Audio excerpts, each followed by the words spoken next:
अच्छा, मैं 2013 का रेगुलर एप्लीकेशन सॉल्व करके दिखा रहा हूँ कि आपने पेपर में प्रेजेंटेशन कैसे करनी है और किस तरह से पेपर अटेम्प्ट करना है।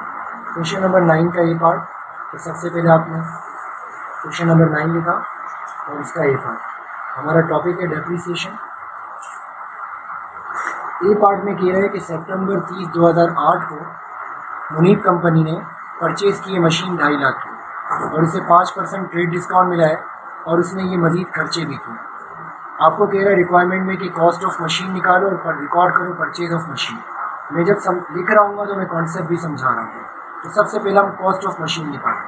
हमने हेडिंग डाली computation for cost of machine.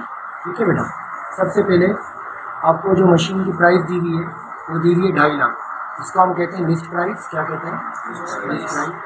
Exam में कोशिश करना 2 कॉलम खींच लें। 2.5 लाख रुपए की लिस्ट प्राइस दी हुई है आपको। ट्रेड डिस्काउंट, ट्रेड डिस्काउंट याद रखें, एमसीक्यूज में भी आता है। ट्रेड डिस्काउंट बुक्स में रिकॉर्ड नहीं है, ये एक नेगोशिएबल डिस्काउंट है, यानी कि बार्गेनिंग करवाते वक्त आपको मिला 5% मिला। तो 2.5 लाख का 5% कितना होता है?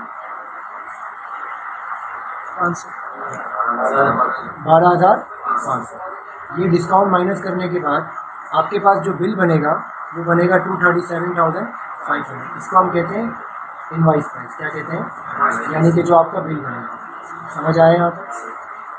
अब वो खर्चे जो मशीन की वैल्यू बढ़ा दें वो कैपिटल एक्सपेंडिचर कहलाते हैं, जो ना बढ़ाए वो क्या कहलाते हैं? Revenue expenditure. जैसे रेवेन्यू एक्सपेंडिचर अमूमन आपका रिपेयर हो गया, आपका फायर इंश्योरेंस हो गया क्योंकि वो जगह का होता है, मेंटेनेंस हो गई क्योंकि इसका बेनिफिट एसिड को नहीं होता, वो एक टेम्प्रेरी खर्चा होता है जो एसिड को ठीक करने के लिए होता है। ऐसा खर्चा जो पहली मरतबा ज़रूरी हो, जिसके बगैर वो एसिड यहाँ तक आ ना सके, जैसे ट्रांसपोर्टेशन, जैसे इंस्टॉलेशन, जैसे जनरेटर है छठे माले तक चलाना है तो क्रेन की चार्जेस, ठीक है ना, इंस्टॉलेशन करवाई, तो ये सब आएंगे। ये कैपिटल एक्सपेंडिचर क्या है बेटा? तो हम इसके अंदर ऐड कर देंगे कैपिटल एक्सपेंडिचर।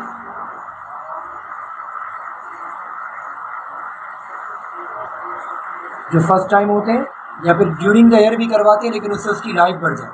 फॉर एग्जांपल हमने ऐसा खर्चा करवाया बाइक पर जिससे बाइक की कैपेसिटी बढ़ गई या मशीन की कैपेसिटी बढ़ गई। एग्जांपल दे रहा हूँ, ठीक है। अब यहाँ पे फ्रेट आएगा क्योंकि फर्स्ट टाइम ज़रूरी है। फ्रेट इन कितने का है बेटा? फ्रेट इन कितने का? 7,500। इंस्टॉलेशन भी आएगी, हाँ 20,000 की इंस्टॉलेशन है। इसके बाद ये आपका इंश्योरेंस इन ट्रांजिट भी आएगा।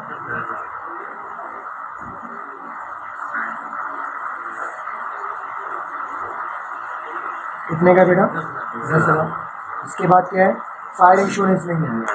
चलिए ये 3 ही है कैपिटल एक्सपेंडिचर, तो इसको हमने किया टोटल कैपिटल एक्सपेंडिचर्स, ठीक है 37,000। तो वही कॉस्ट ऑफ मशीन आपकी कितनी बन गई? 2,75,000। 2,70,000 ये आपकी आ गई टोटल कॉस्ट ऑफ मशीन। यहाँ तक कोई मसला? अच्छा, ए पार्ट इसका सॉल्व हो गया। बी पार्ट में कह रहा है कि मशीन की परचेज रिकॉर्ड करके दिखाओ। क्या रिकॉर्ड करके दिखाओ? अब देखो एंट्री कैसे बनेगी। यहाँ पे आपने फॉर्मेट खींचा, कंपनी का नाम लिखोगे प्रॉपर प्रेजेंटेशन के साथ, जनरल लिखोगे, यहाँ पे भी कंपनी का नाम आएगा और डेप्रिसिएशन का टॉपिक आएगा। अच्छा, जनरल में बना रहा हूँ, जनरल का फॉर्मेट तो बना लेते हो ना, मैं नॉर्मल एंट्री बना रहा हूँ। सबसे पहले इनवाइस प्राइस से एंट्री बनेगी। एंट्री बनेगी मशीन डेबिट 2,37,500 और कैश क्रेडिट। सर कैश क्यों क्रेडिट? वो अकाउंट पेबल नहीं है क्योंकि यहाँ पे कोई क्रेडिट टर्म नहीं है, इसका मतलब हमने कैश में खरीदा है। अगर कैश डिस्काउंट या क्रेडिट टर्म होता ना तो इसका मतलब उधार पे खरीदा। तो नरेशन लिखेंगे टू रिकॉर्ड परचेज ऑफ। समझ आया यहाँ पर? इसके बाद जो कैपिटल एक्सपेंडिचर है इसकी भी एंट्री बनेगी मशीन डेबिट क्योंकि वो हमारा एसेट का ही पार्ट है, और कैश कितने से बनेगी? 37,500। और नरेशन क्या लिखेंगे? To record, very good, to record capital expenditure. Paper में नरेशन बहुत इंपॉर्टेंट है और पर्टिकुलर का कॉलम बड़ा बनाना ताकि नरेशन अच्छे से कर सकें। अब हम आते हैं इसके सी पार्ट में। अच्छा, रेफरेंस नंबर बिल्कुल सही तरीके से डाल देंगे। जैसे 9 का ये 1 पार्ट था, हमने 1 पार्ट लिखा, तो दोबारा क्वेश्चन नंबर 9 का सेकेंड पार्ट, ठीक है ना, ए पार्ट का सेकेंड पार्ट, 9 का ए पार्ट का 1 पार्ट, ए पार्ट का सेकेंड पार्ट। तो क्वेश्चन नंबर 9 का ए पार्ट का जितना रेफरेंस ठीक तरीके से लिखोगे उतना एग्जामिनर को अच्छा समझ आएगा। इसका सी पार्ट है कि अमाउंट ऑफ डेप्रिसिएशन बताओ स्ट्रेट लाइन मेथड से। तो सर स्ट्रेट लाइन है, तुमने हेडिंग डाली computation for depreciation by straight. याद रखें स्ट्रेट लाइन में डेप्रिसिएशन हर साल सेम रहता है, ठीक है ना। इसको फिक्स इंस्टॉलमेंट मेथड भी कहते हैं, एमसीक्यू में आता है। फिर हमने depreciation per year, total cost, कोई भी शॉर्ट फॉर्म एग्जाम में नहीं है, स्क्रैप वैल्यू और एस्टिमेटेड लाइफ इन, ये फॉर्मूला लिखा आपने। टोटल कॉस्ट कितनी है बेटा, 2,75,000। अब स्क्रैप वैल्यू और लाइफ यहाँ नीचे सवाल में लिखा है। It is useful life 10 year, इसकी लाइफ, और रेसिडुअल वैल्यू यानी कि स्क्रैप वैल्यू कितनी है बेटा, इससे स्क्रैप वैल्यू 75,000 आ गई, लाइफ आ गई 10 ईयर। तो 2 लाख को डिवाइड किया तो आंसर। अच्छा यहाँ पे बच्चे गलती करते हैं, पूरा कैलकुलेटर एक साथ चला। तो पहले 2,75,000 में से 75 माइनस करके इक्वल टू दबाना, फिर 10 से डिवाइड करना, क्योंकि कैलकुलेटर बोर्ड मास रूल चलाता है। अगर आपने एक साथ कर लिया तो आंसर गलत आएगा। ये आ गया आपको 20,000 पर ईयर आपका डेप्रिसिएशन आ गया। यहाँ तक समझ आया बेटा? कोई क्लियर हो गया? बिल्कुल ठीक है। अब आपने यहाँ पे स्केड्यूल बनाया डेप एक्सपेंस का शॉर्ट सा, ये पूरा वर्ड लिखना, मैं जल्दी में काम करूँगा। ईयर 2008 का मांगा और 2009। अब 2008 का महीने का चक्कर होगा, सितंबर में मशीन हुई 30 को, तो सितंबर काउंट नहीं होगा, अक्टूबर, नवंबर और दिसंबर। तो 20,000 मल्टीप्लाई बाय 3/12 और 2009 का पूरा 20,000 ही होगा। बच्चे यहाँ पे भी कैलकुलेशन कर लेते हैं, 12 को मल्टीप्लाई 12 से डिवाइड, फायदा कुछ नहीं। और टोटल करेंगे तो ये हमारे पास क्या आ जाएगा, एक्यूमुलेटेड डेप्रिसिएशन, टोटल डेप्रिसिएशन। समझ आ गया यहाँ पर? कोई इशू? अच्छा इसने यहाँ पे क्या कहा, कैलकुलेट करें। अगर ये कहता कि इसकी एडजस्टिंग और क्लोजिंग भी बनाए, क्योंकि मैं कॉन्सेप्ट समझा रहा हूँ तो पूरा समझा देगा। अगर कहता है एडजस्टिंग एंट्री बनाए, रिकॉर्डिंग करें तो हमेशा एडजस्टिंग एंट्री बनेगी। क्या बनेगी? एडजस्टिंग एंट्री बनती है डेप एक्सपेंस डेबिट और allowance for dep credit. Date आती है 31 दिसंबर 2008 और अमाउंट जो आएगी वो लिख देंगे, तो एडजस्ट लिखेंगे। और अगर कहें क्लोजिंग एंट्री बनाए, फॉर एग्जांपल मैं 2009 की बना देती हूँ, ये 20,000 आ गया और ये भी कितना आ गया बेटा, और यहाँ पे लिखा to record to adjust dep. समझ आ गया बेटा? और क्लोजिंग एंट्री में क्या होगा, सेम यही डेट आ जाएगी, इनकम समरी डेबिट या प्रॉफिट एंड लॉस अकाउंट, और डेप्रिसिएशन एक्सपेंस को क्रेडिट करके क्लोज कर दिया, सेम अमाउंट। समझ आ गया? और नरेशन में लिखेंगे टू क्लोज डेट। यहाँ तक क्लियर है बेटा? ए पार्ट खत्म हो गया। अब ए पार्ट हो गया, अब हम बी पार्ट पे जाए। समझ आ रहा है? अब इसका बी पार्ट देखिए। अब बी पार्ट में कह रहा है कि ज़ेद हासिल, क्वेश्चन नंबर 9 बी पार्ट का फर्स्ट पार्ट, रेफरेंस बिल्कुल ठीक से डालें। ज़ेद हासिल ने परचेज की मशीन जुलाई 1 2007। मशीन की प्राइस कितनी है बेटा, इसके वैल्यू कितना परसेंट है, 15%। और लाइफ कितने साल है, 5 साल। ईयर में, यूनिट में और आवर में। कह रहे डेप्रिसिएशन पर ईयर निकालें, डेप्रिसिएशन पर ईयर निकालें, पर यूनिट निकालें और पर आवर निकालें। नीचे जब मैं पढ़ा वहाँ पे लिखा पर ईयर, पर यूनिट और पर आवर। अच्छा कॉस्ट कितनी दे रहा है, 4 लाख, इसके वैल्यू 15%। ईयर में लाइफ 5 साल, यूनिट में 17,000 और आवर में 34,000। अब जरा करते हैं सर, अब जरा तवज्जो की कंप्यूटेशन दोबारा, computation for depreciation by straight. अब देखो प्रेजेंटेशन कैसे होगा, वही फार्मूला लगाओगे, डेप पर ईयर पूरा लिखोगे, मैं रफ काम कर रहा हूँ। Total cost minus scrap value divide by life इन। आपने तरीके से लिखना है जिस तरह मैंने यहाँ लिखा, एक बार तरीके से करके दिखा दिया। एस्टिमेटेड लाइफ और ये पूरे वर्ड लिखना।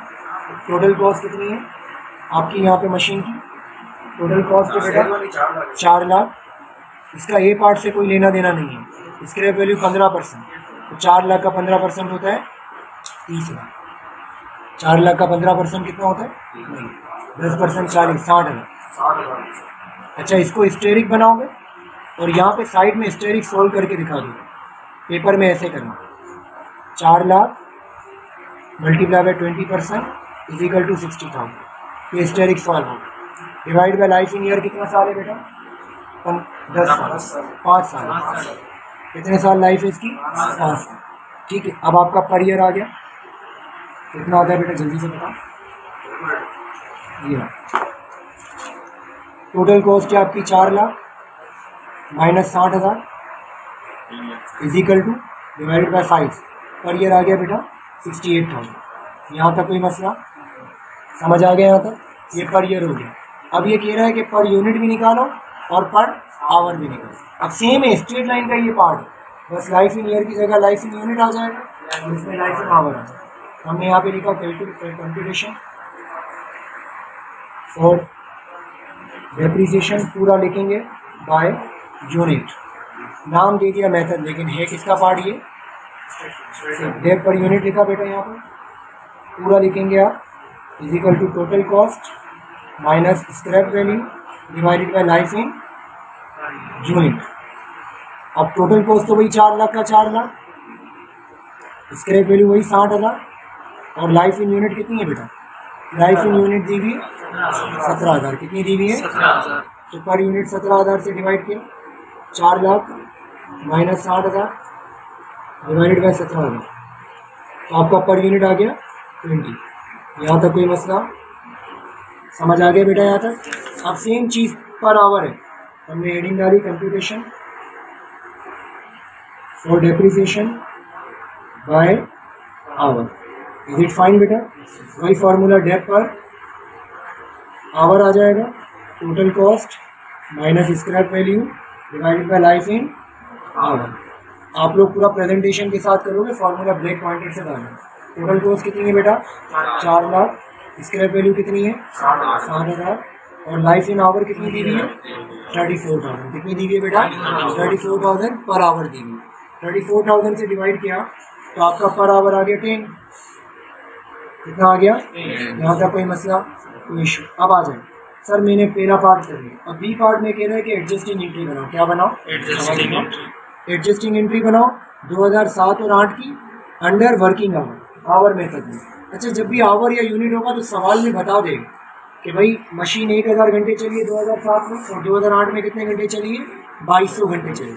अच्छा, यूनिट और आवर में डेट का भी चक्कर नहीं होता, क्योंकि जब भाई इतने घंटे चली है तो उसी ड्यूरेशन में चली होगी जिस ड्यूरेशन में मशीन ली है आपने, तो इसमें महीने का चक्कर जिस तरह स्ट्रेट लाइन और डिमिनिशिंग में करता। अब सर पहले इस एडजस्टिंग को सॉल्व करने से पहले ऊपर लिखा क्वेश्चन नंबर 9 के बी पार्ट का, लेकिन पहले हम डेप एक्सपेंस निकालेंगे फिर एंट्री बनेगी ना बेटा।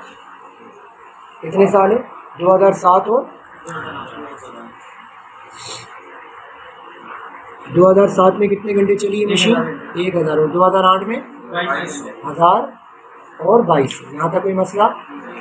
मल्टीप्लाई पर आवर है तो पर आवर कितना है बेटा? अगर यूनिट होता तो जितने यूनिट बना उससे मल्टीप्लाई कर लेते, यहाँ पे 10 से मल्टीप्लाई कर। यहाँ तक समझ आया? ये आ गया 10,000 और ये आ गया 22,000। अच्छा, ऊपर एक फॉर्मूला लिख देना। ये क्या किया? Operating hour, operated hours multiply by per hour से मल्टीप्लाई कर। सही है, ये फॉर्मूला लिख देना। और unit produce multiply by per unit, अगर यूनिट होगा तो। इसके बाद आपने हेडिंग डाली एडजस्टिंग की बेटा, समझ आ रहा है? जनरल का फॉर्मेट बनाया, ठीक है बेटा। और वही 31 दिसंबर 2007 एडजस्टिंग एंट्री किया, depreciation expense debit, allowance for depreciation. यहाँ तक कोई मसला बेटा? 10,000। समझ गए? इसी तरह 2008 की भी बना देंगे। फाइन। अब आ जाए सी पार्ट। समझ आ रहे हैं यहाँ तक? अब सी पार्ट। सी पार्ट में कह रहा है कि आपने मशीन परचेज की है 2006 जनवरी में 2,40,000 की, उसका स्क्रैप वैल्यू है 15,000, डिमिनिशिंग मेथड है, 20% रेट है सर डेप्रिसिएशन। अब डिमिनिशिंग तवज्जो, कंप्यूटेशन फॉर डेप्रिसिएशन बाय, ये पूरा लिखना, मैं आप रफ काम कर रहा हूँ, थोड़ा समझ में कॉन्सेप्ट आना चाहिए, प्रेजेंटेशन खुद ही हो जाती है। डेप्रिसिएशन में जब भी आएगा तो आप चार्ट बना रहे हैं, ठीक है बेटा। यहाँ पे आ जाएगा ईयर, यहाँ पे आएगा डिमिनिशिंग का फॉर्मूला है total cost minus accumulated dep multiply by rate. यहाँ तक समझ आया? एक कॉलम बनेगा डेप एक्सपेंस का और एक बनेगा एक्यूमुलेटेड डेट। यहाँ तक समझ आ रहा है? कितने साल का मांग रहे हैं बेटा? 2006, 7 और 8। अब इधर देखो 2006, 2007, 2000 में टेक्निक्स पूरी सिखा रहा हूँ। कॉस्ट हमारी कितनी है? 2,40,000। अभी हमने मशीन खरीदी है तो एक्यूमुलेटेड डेट 0 होगा, लेकिन बाजू का सवाल में दिया हो, अगर सवाल में स्क्रैप वैल्यू दी हो ना, जैसे यहाँ दी है 15,000, इसका कोई काम नहीं है क्योंकि स्क्रैप वैल्यू डिमिनिशिंग का पार्ट नहीं है, वो स्ट्रेट लाइन का पार्ट, यह कंफ्यूज करने के लिए दी है। और रेट कितना है बेटा? रेट है आपका 20%।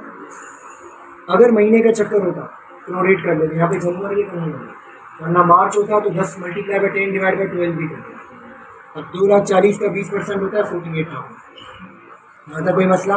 एक्यूमुलेटेड डेट में भी 48,000। मान लो सवाल में पहले से 40,000 होता डेप्रिसिएशन, तो फिर एक्यूमुलेटेड डेट में कितना आता? 48 इस साल का, 40 पहले साल का, तो 88,000। कितना आ जाता? 88। अगर पहले से होगा तो प्लस करके लिखेंगे, ये नहीं लिखेंगे। यहाँ ये नहीं था इसलिए 48 आया। अब अगले साल 2,40,000 माइनस 48,000 और मल्टीप्लाई बाय 20%। फाइन। अब देखो बेटा 2,40,000 माइनस 48,000, तो ये आपके पास आ गया 192। इसका 20% कितना होता है? 38,400। अब ये कैसे आएगा? इन दोनों को प्लस कर, पुराना डेप्रिसिएशन 48,000, इसका आसान तरीका यही होता है कि आप इन दोनों को प्लस करके लिख दो।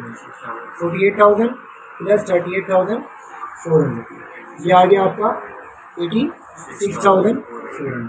अब अगले साल 2,40,000 को किससे माइनस करेंगे? 86,400 जो एक्यूमुलेटेड है, और मल्टीप्लाई किससे कर देंगे? अब देखें 2,40,000 माइनस 86,400 मल्टीप्लाई बाय 20%, कितना आ गया? 30,720। अब इन दोनों को प्लस किया, उधर आ गया 1,17,120। यहाँ तक समझ आ गया? Yes sir. ये इस साल इन दोनों को प्लस करके किया। अब नेक्स्ट ईयर ये माइनस किया, एक्यूमुलेटेड है फॉर्मूला। अब जैसे अगर 2009 होता मान लो, तो 2,40,000 माइनस क्या करते? 1,17,000। समझ आ गया? हाँ, समझ आ गया यहाँ तक? अब सर इसने मांगा क्या क्या है? सर इसने डेप्रिसिएशन मांगा, हमने निकाल लिया। सर इसने एडजस्टिंग मांगी है 2007 और 2008। सर एडजस्टिंग वही depreciation expense debit allowed for, और इस अमाउंट से बनी जो डेप्रिसिएशन एक्सपेंस। 7 का अमाउंट आ जाएगा 38,400। एक बना के दिखा देता हूँ, फॉर्मेट तो आता है ना बेटा?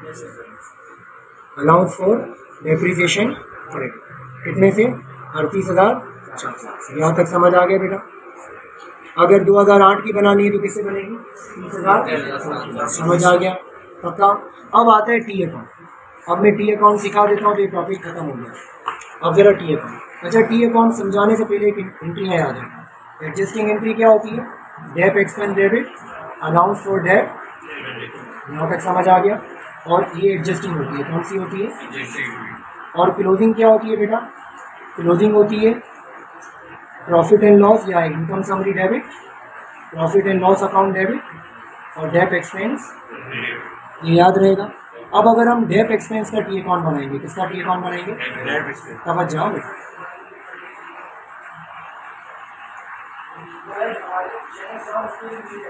डेप एक्सपेंस का टी अकाउंट बनाएंगे। तो अब देखिए 2006 का डेप्रिसिएशन कितना है? 48,000। डेप्रिसिएशन एक्सपेंस डेबिट, डेबिट की साइड है, ये क्रेडिट है, इसकी वजह से डेबिट हो रहा है। अलाउंस फॉर डेप की वजह से कितने से हो रहा है? 31 दिसंबर 2006। और ये डेबिट भी हुआ और ये क्रेडिट भी हुआ। यहाँ डेबिट हो रहा है, यहाँ क्या हो रहा है? तो 31 दिसंबर 2006 क्रेडिट हो रहा है किसकी वजह से? Profit and loss account. कितने से? 40। ये हो गया क्लोज, इसको कर दिया हमने क्लोज। ये BDCD नहीं है। अब 2007 आ जाएगा, सेम 2007 कितना है? 38,400। 38,400 आ गया, यहाँ पे भी आ गया और ये हो गया क्लोज। सेम यही चीज़ नीचे आ जाएगी, ठीक है? Profit and loss. फिर 2008 बोलेगा बेटा, तो 2008 का भी डेप्रिसिएशन सेम आ जाएगा, कितना है 30,000। समझ आ गया, सेम यहाँ तक समझ आ गया, कोई मसला यहाँ पर। ये तो डेप एक्सपेंस का टी अकाउंट होगा। अब बनेगा अलाउंस फॉर डेप का टी अकाउंट, जिसमें बच्चे कंफ्यूज हैं। अब ज़रा तवज्जो,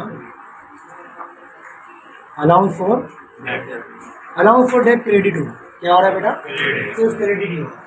इधर आएगा, इधर आएगा, क्रेडिट हो रहा है। पहले साल में कितने से हो रहा है 48,000, तो 48,000 से क्रेडिट हुआ।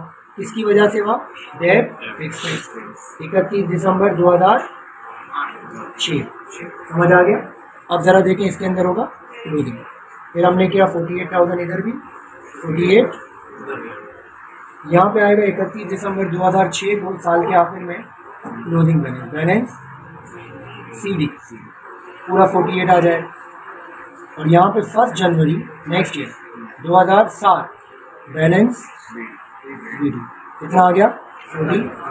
समझ आ गया। अब नीचे एक और, अब 2007 में कितना आया 38,400, यहाँ पे हमने लिखा 38,400 आया। किसकी वजह से आया बेटा, डेप एक्सपेंस की वजह से, 31 दिसंबर 2007। वेरी गुड शाबाश। अब हम BD CD कैसे करेंगे, तवज्जो बेटा, इन दोनों को प्लस करना है। 48 और ये कितना हो गया 86,400,